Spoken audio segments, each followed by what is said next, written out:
2022년은 대한민국 국민들에게는 잊을 수 없는 그러한 해일 것입니다. 우리가 잘 알듯이 대한민국이 2002년 한일 월드컵에서 사상 처음으로 16강에 진출하고 결국 4강에까지 올랐기 때문입니다. 2002년은 온 나라가, 온 백성들이 빨간색 옷을 입고 목이 터져라 대한민국을 외쳤던 그러한 때였습니다. 우리가 2002년 월드컵을 떠올리면 많은 사람들이 떠오르시겠지만 그래도 딱 한 사람을 꼽으라고 한다면 히딩크 감독을 우리는 생각할 수 있을 것입니다. 히딩크 감독은 언변이 좋았던 그러한 감독으로 언론 플레이도 잘했고 말로 선수들을 잘 격려했던 그러한 감독이었습니다. 그래서 그가 했던 명언들이 좀 많이 있습니다. 그런데 히딩크 감독이 했던 명언들 중에 하나가 바로 나는 여전히 배고프다라는 그러한 말입니다. 이는 대한민국이 조별리그를 통과하고 사상 처음으로 16강 진출이 확정된 직후에 했던 그러한 말로 안주하는 분위기를 경계하면서 선수들의 투지를 다시 불러일으켜서 더 많은 승리를 얻기 위해서 했던 그러한 말이었습니다. 그런데 우리 그리스도인에게도 여전히 배고픈 것이 있습니다. 항상 고픈 것이 있습니다. 그것은 바로 하나님의 은혜입니다. 사실 우리가 교회에서 가장 많이 사용하는 단어는 무엇일까요? 사랑이라는 단어도 있고 교제라는 단어도 있고 섬김이라는 단어, 봉사, 찬양, 많은 단어들이 있을 것입니다. 그러나 제가 생각할 때에 우리가 가장 많이 사용하는 단어 중에 하나는 바로 은혜라는 단어인 것 같습니다.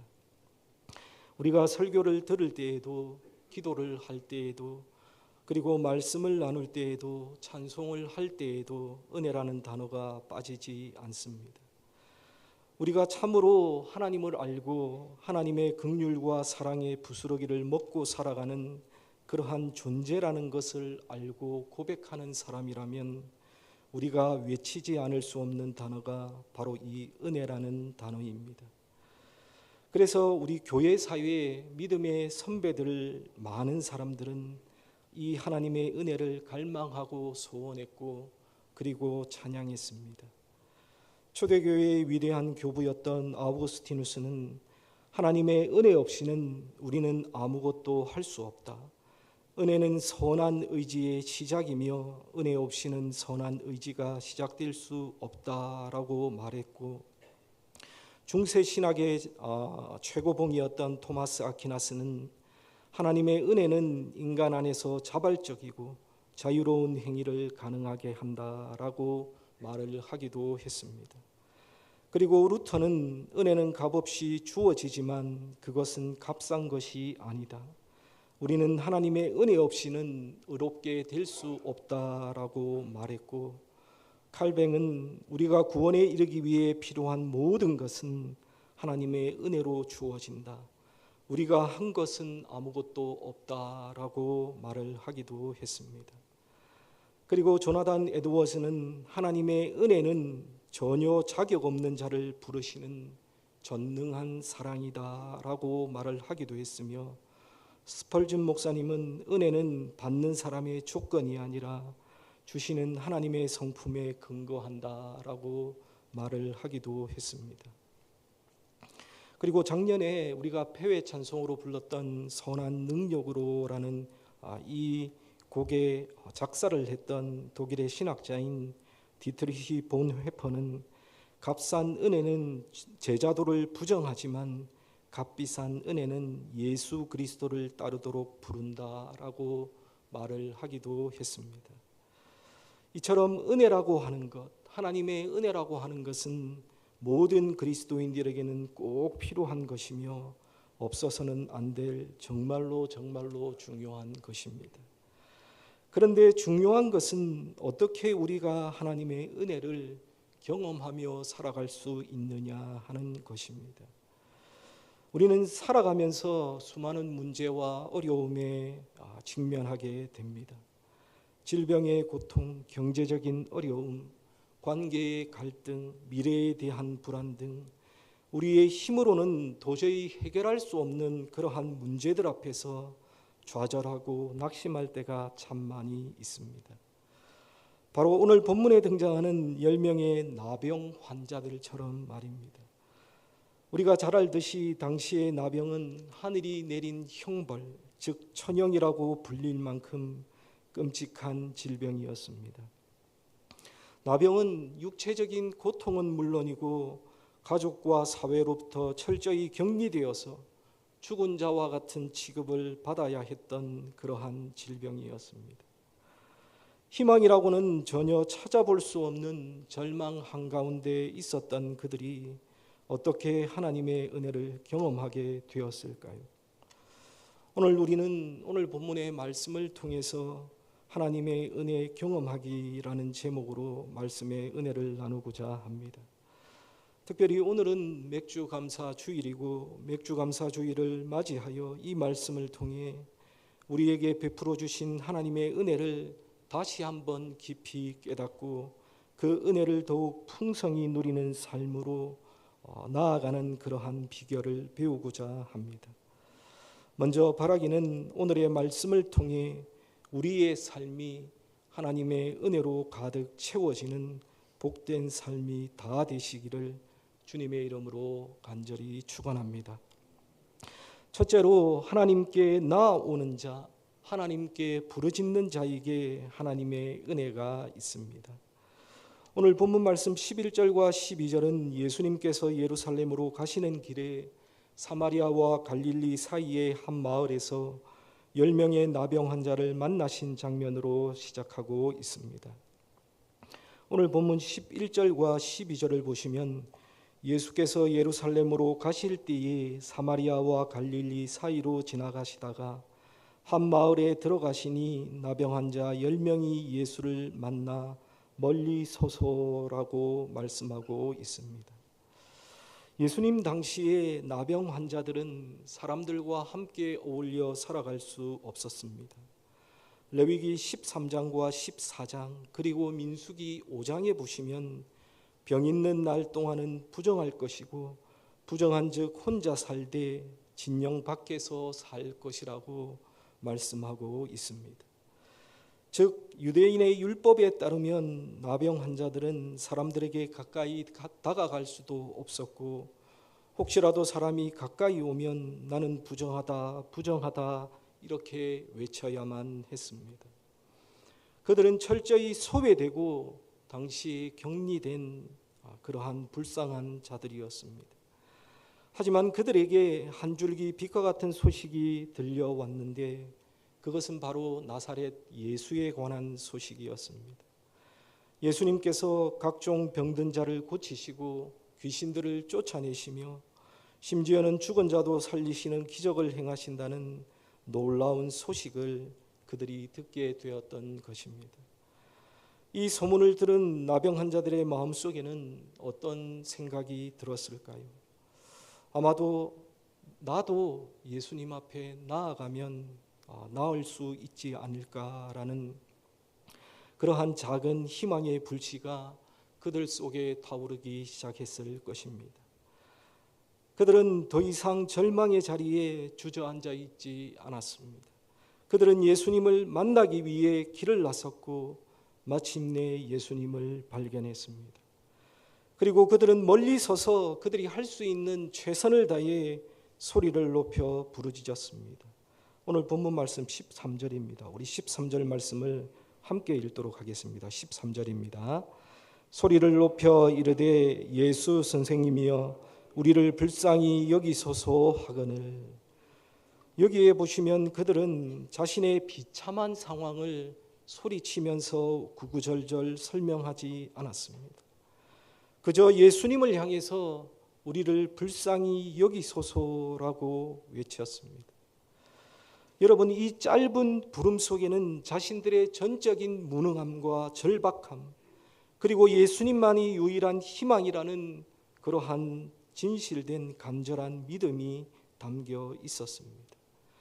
그들은 예수님의 자비와 긍휼에 자신의 모든 것을 걸었던 것입니다. 사랑하는 여러분, 이것이 바로 하나님의 은혜를 경험하는 첫 번째 단계입니다. 하나님의 은혜는 스스로의 힘과 능력을 의지하는 교만한 자가 아니라 자신의 연약함과 무능함을 인정하고 겸손히 하나님 앞에 나와 부르짖는 자에게 임합니다. 저는 1995년 6월 달에 입대를 했습니다. 대한민국 남자들이라면 피할 수 없는 그 2년 2개월의 시간입니다. 부모와 가족과 친구들을 떠나 2년 2개월이라는 이 세월을 군대에서 보내야 한다는 것은 너무도 힘들고 어려운 그러한 경험입니다. 당연히 당시에 저에게도 불안이 참 많이 찾아왔습니다. 마음이 불안하다 보니 하나님의 말씀과 또 하나님께 더욱더 매달렸던 것 같습니다. 갑자기 막 성경도 읽고 싶어지고 또 말씀을 읽으니 또 눈에 들어오는 말씀도 있고 그리고 그 말씀도 암송하게 되었습니다. 특별히 군 입대를 하면 개인적인 짐은 가져갈 수가 없었기 때문에 내가 붙들 수 있는 성경 말씀 몇 구절이라도 좀 힘이 되는 말씀들이 있다면 좀 암송하고 가야겠다라는 생각으로 성경을 읽어 내려가다가 그때에 발견하고 암송했던 구절 중에 하나가 바로 시편 50편 15절의 말씀이었습니다. 시편 50편 15절은 환난 날에 나를 부르라 내가 너를 건지리니 네가 나를 영화롭게 하리로다 라고 말씀하고 계십니다. 여러분, 입대를 앞두고 얼마나 불안했으면 군대 입대하기 전날을 환난 날이라고 생각하고 이 말씀이 이 마음에 딱 꽂히는데 정말로 지금까지 살아오면서 제가 어려울 때마다 가장 먼저 생각나는 그러한 말씀입니다. 실제로 이 말씀은 제가 군 생활할 때에 또 유학 생활할 때에 지금까지 살아오면서도 큰 힘과 위로가 되었고 또 하나님을 부르고 하나님을 의지할 때에 나의 앞길을 함께 하시며 인도하시는 그 하나님을 제가 경험하게 되었습니다. 사랑하는 여러분, 잠언 8장 17절에도 다음과 같은 말씀이 있습니다. 나를 사랑하는 자들이 나의 사랑을 입으며 나를 간절히 찾는 자가 나를 만날 것이니라 라고 말씀하고 있습니다. 그렇습니다, 여러분. 하나님께 나아오는 자, 갈급함을 가지고 주께 나아오는 자는 하나님을 볼 것이고 하나님을 만날 것이고 하나님을 경험하게 될 것입니다.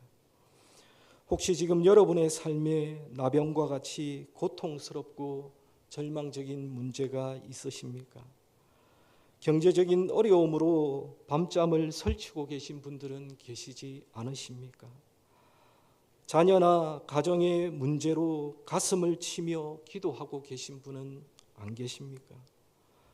아니면 해결되지 않거나 회복이 더딘 질병으로 하나님 앞에 신음하며 나아가시는 그러한 분들이 계십니까?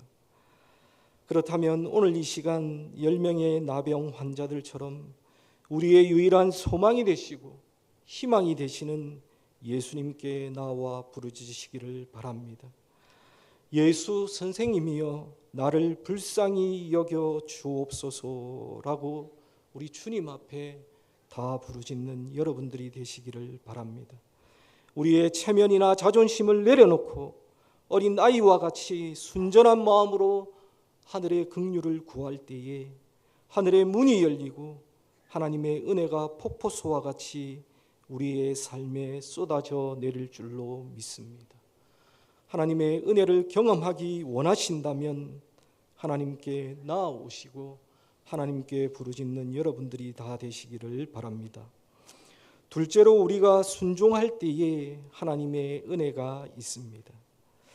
나병 환자들의 간절한 부르짖음을 들으신 우리 예수님께서는 즉시 그들을 고쳐주시지 않으셨습니다. 대신에 다소 이해하기 어려운 명령을 하고 계십니다. 14절 말씀인데요. 우리 14절 말씀을 다 같이 한 목소리로 함께 읽겠습니다. 보시고 이르시되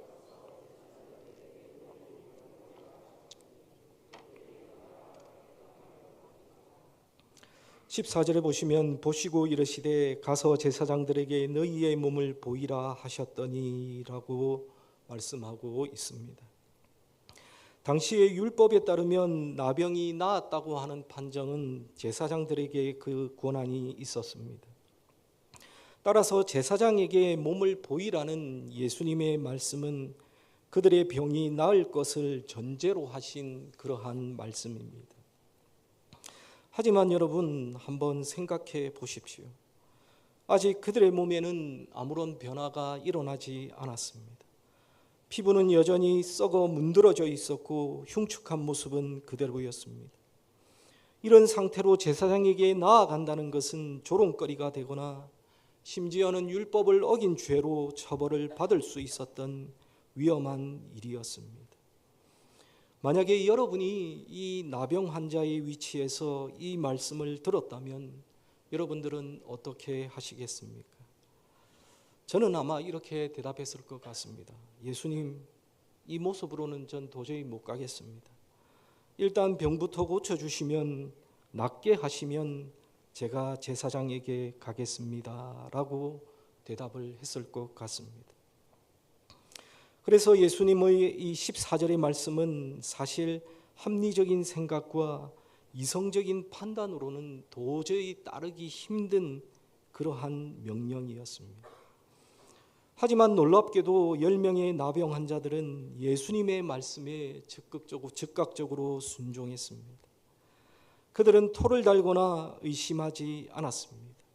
그저 말씀하신 그대로 제사장을 향해 발걸음을 옮겼습니다. 그런데 바로 그때에 기적이 일어났던 것입니다. 14절 하반절에 보시면 그들이 가다가 깨끗함을 받은지라라고 말씀하고 있습니다. 그렇습니다, 여러분. 하나님의 기적은요, 하나님의 은혜는 바로 순종의 길 위에서 일어났던 것입니다. 그들이 그 자리에 계속해서 머물러 있었다면, 의심하고 주저했다면 아무 일도 일어나지 않았을 것입니다. 그러나 이해할 수 없는 명령이었지만 믿음으로 말씀에 순종하여 걸음을 옮길 때에 그들의 삶에 놀라운 변화가 나타난 것입니다. 사랑하는 여러분, 하나님의 은혜는 순종하는 자에게 임합니다. 때로 하나님의 말씀이 우리의 생각과 우리의 경험, 상식과 맞지 않을 때가 참 많이 있습니다.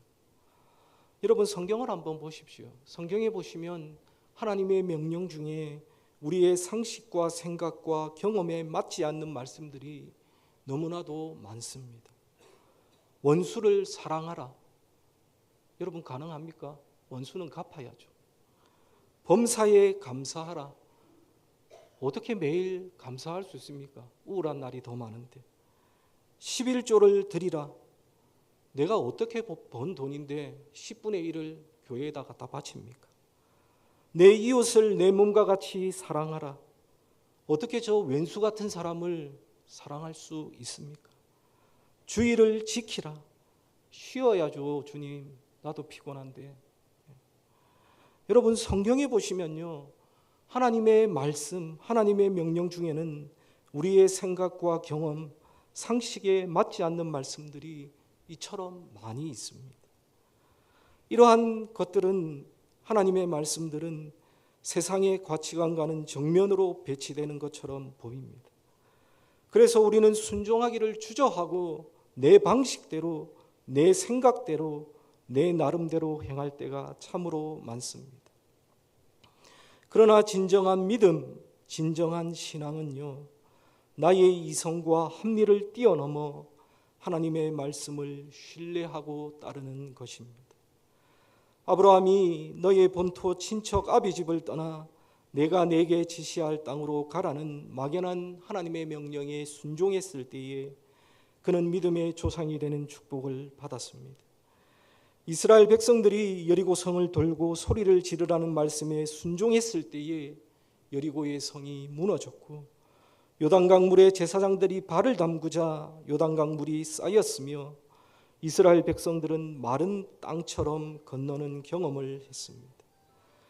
그리고 예수님의 어머니 마리아는 순종했을 때에 하나님의 어머니가 되는 축복을 누렸습니다.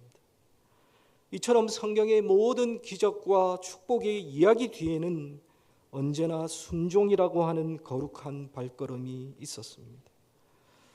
그래서 마틴 루터는 진실된 신자는 왜라는 의문을 십자가에 못 박고 의문 없이 순종하는 사람이다 라고 말을 하기도 했습니다. 사랑하는 여러분, 혹시 지금 하나님의 말씀 앞에서 머뭇거리고 있는 부분이 있으십니까? 용서하라, 화평하라 라는 말씀에 순종하기 어려워서 혹시 마음의 감옥에 갇혀 있지는 않습니까? 주님께 드리라는 그 말씀에 순종하지 못해서 물질의 노예로 살아가고 계신 그러한 분들은 없으십니까? 오늘의 이 말씀을 기억하며 우리의 생각과 우리의 계산을 다 내려놓고 믿음으로 순종의 발걸음을 내디디시기를 바랍니다. 우리가 순종하여 가다가 하나님의 기적을 경험하고 가다가 깨끗함을 받으며 가다가 하나님의 놀라운 은혜를 경험하게 될 줄로 믿습니다. 여러분 반드시 기억합시다. 제가 감사 설교할 때면 항상 인용하는 제가 좋아하는 문장인데요. 순종은 하나님의 은혜의 창고를 여는 열쇠와 같습니다. 여러분 한번 따라해 볼까요? 순종은 하나님의 은혜의 창고를 여는 열쇠와 같습니다. 여러분 다 믿으십니까? 여러분 믿으신다면 하나님의 말씀 앞에 온전히 순종하심으로써 하나님의 풍성하시고 흘러넘치는 은혜를 여러분의 삶 속에서 시간마다 때마다 경험하시는 모든 하나님의 백성들이 다 되시기를 간절히 바랍니다. 마지막 세 번째로 감사하는 자는 하나님의 은혜를 더 풍성히 누리는 자가 됩니다. 10명의 나병 환자 모두 예수님의 말씀에 순종하여 가다가 깨끗함을 받았습니다. 10명 모두가 다 동일한 은혜, 동일한 기적을 경험한 것입니다. 여러분 그들의 기쁨이 얼마나 컸을까요? 더 이상 숨어 지내지 않아도 되었고 사랑하는 가족의 품으로 돌아갈 수 있게 되었습니다. 그리고 정상적인 사회의 일원으로 공동체 가운데 살아갈 수 있게 되었습니다. 아마도 그들은 기쁨에 겨워서 소리치며 달려갔을 것입니다. 그런데 바로 이 지점에서 그들의 운명이 달라지게 됩니다. 9명은 자신의 기쁨에 취해서 제 갈 길을 가버렸지만 단 한 사람 사마리아인이었던 그는 가던 길을 멈추고 발걸음을 돌렸습니다. 오늘 본문 말씀 15절과 16절의 말씀도 우리 다 같이 한 목소리로 함께 읽도록 하겠습니다. 그 중에 한 사람이 자기가 낳은 것을 보고 큰 소리로 하나님께 영광을 돌리며 돌아와 예수의 발 아래에 엎드려 감사하니 그는 사마리아 사람이라. 여기에 보면 사마리아 사람은 먼저 큰 소리로 하나님께 영광을 돌렸다고 합니다. 이것은 자신의 병이 나은 것이 우연이나 의학의 힘이 아니라 전적인 하나님의 은혜임을 공개적으로 선포한 것입니다. 그리고 그는 예수님께로 돌아왔다고 합니다. 다른 9명은 문제 해결에만 관심이 있었지만 이 사람은 문제의 해결의 근원이 되시는 예수님께로 돌아왔습니다. 그리고 마지막으로 그는 예수의 발 아래 엎드려 감사했다고 합니다. 여기서 엎드려라는 이 구절을 직역하면 그는 얼굴을 땅에 떨어뜨렸다라는 그러한 뜻으로 상대방에 대한 극도의 존경의 표현입니다. 그리고 감사하니라는 헬라어 단어인 유카리스토는 은혜, 선물을 뜻하는 카리스에서 유래한 단어입니다. 즉 감사는 내가 받은 은혜에 대한 마땅한 반응임을 고백하는 행위입니다. 정리하면 그는 가장 겸손한 자세로 자신의 온 마음을 다해 예수님께 감사를 표현했던 것이었습니다. 이 모습을 보신 예수님께서는 안타까운 마음으로 다음과 같이 말씀하십니다. 17절과 18절입니다. 우리 17절과 18절 말씀을 다 함께 읽겠습니다. 예수께서 대답하여 이르시되 10사람이 다 깨끗함을 받지 아니하였느냐? 그 9은 어디 있느냐? 이 이방인 외에는 하나님께 영광을 돌리러 돌아온 자가 없느냐 하시고. 여러분 여기에 보시면 잃은 양을 찾으시고 잃은 것에 관심이 많으신 예수님의 모습을 볼 수 있죠. 돌아온 한 사람 보고 네가 정말 잘했다 이 말씀 먼저 하시지 않고 나머지 9은 어디 있느냐라고 말씀하십니다. 예수님의 관심은 확실히 연약한 자, 약한 자, 잃어버린 자에게 있습니다. 그리고 예수님의 이 질문은 단순히 다른 9명의 행방을 묻는 그러한 것이 아니었습니다. 이 9명이 어디에 있는지를 모르셔서 물었던 것이 아닙니다. 예수님의 이 말은 은혜를 받고도 감사할 줄 모르는 인간의 배은망덕함에 대한 깊은 탄식이며 감사를 통해 주어지는 더 큰 복을 놓쳐버린 그들에 대한 안타까움의 표현입니다. 사랑하는 여러분, 오늘 우리는 맥주감사주일로 지키고 있습니다.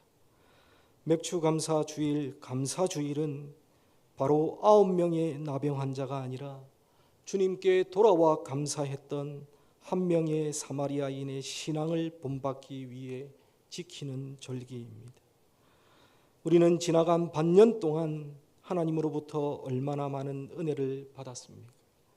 건강의 은혜, 가정의 은혜, 직장과 사업의 은혜, 그리고 무엇보다 죄와 사망에서 우리를 구원하신 십자가의 은혜까지 우리는 셀 수 없는 은혜를 받은 그러한 자들입니다. 하나님 앞에, 주님 앞에 감사해야 함이 마땅하지 않으십니까? 그런데 우리의 삶을 돌아보면 그렇지가 못합니다. 그러면 왜 우리는 감사에 인색할까요? 첫째는 익숙함 때문입니다. 매일 아침 눈을 뜨고 숨을 쉬고 걸을 수 있는 것, 이 모든 것이 기적이고 은혜이지만 우리는 너무나 당연한 것으로 여깁니다. 2012년에 개봉한 영화 중에 부당거래라는 그러한 영화가 있습니다. 여기에 보면 검사 주양이라고 하는 유승범 씨가 맡았던 연기했던 검사 캐릭터가 있는데요. 이 검사가 수사관들을 향해 불평하면서 내뱉는 대사가 있습니다. 아주 유명한 그러한 대사죠. 호의가 계속되면 권리인 줄 알아요. 이 검사가 수사관들에게 뭔가를 부탁을 했는데 이 아래 사람인 이 수사관들이 불쾌해하면서 잘 들어주지 않으니까 화를 내면서 호의가 계속되면 권리인 줄 알아요 라는 그러한 유명한 대사를 합니다. 하나님의 마음이 이런 마음 아닐까요? 하나님의 은혜는 변함없이 언제나 우리에게 풍성하게 흘러넘치도록 우리에게 부어주시는데 그 은혜를 받고도 우리는 하나님의 은혜인 줄 모르고 우리의 권리인 걸 당연한 것으로 생각합니다. 둘째로 우리가 감사에 인색한 두 번째 이유는 잊어버림 때문입니다.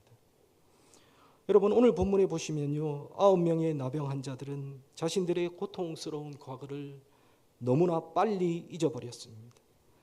은혜 받기 전에 절박했던 심정, 눈물로 부르짖었던 기도를 잊어버리고 나니 그들의 감사도 사라져버린 것입니다. 셋째로는 불평과 비교의식 때문입니다. 여러분 감사라는 게 언제 나옵니까? 감사는 자족하는 마음에서 나옵니다. 그러나 우리는 끊임없이 다른 사람과 나를 비교하며 없는 것에 불평하고 더 많이 가지지 못한 것을 원망합니다.